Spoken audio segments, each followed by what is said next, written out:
बिस्मिल्लाहिर्रहमानिर्रहीम। अस्सलाम वालेकुम। सऊदी वज़ीर अफरादी क़ुव्वत व समाजी बहबूद इंजीनियर अहमद अल-राजी ने सेक्रेटरी, मुतरजम, स्टॉक कीपर और डेटा एंट्री जैसे पेशों को भी सऊदी शहरियों के लिए मुख्तस करने का फैसला जारी किया है।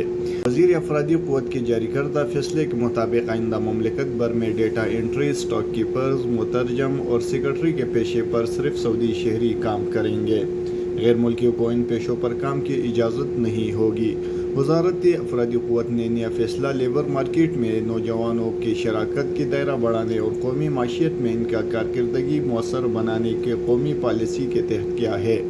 निजी इदारों पर पाबंदी लगाई गई है कि वो सऊदी ट्रांसलेटर और स्टॉक कीपर्स को कम अज़ कम 5,000 रियाल माहाना अदा करे।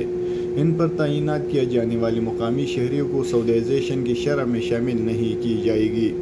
सऊदीज़ेशन का नया फैसला 8 मई 2022 से नाफिजुल अमल होगा। इससे 20,000 से ज़्यादा सऊदी शहरियों को मुलाजमतें मिलेंगे। वज़ारत अफरादी क़ुव्वत व समाजी बहबूद ने सऊदीज़ेशन के फैसले पर अमल दरामद को यकीनी बनाने के लिए ज़रूरी तरीक़ाकार और फैसले की तफसीलात जारी कर दी है।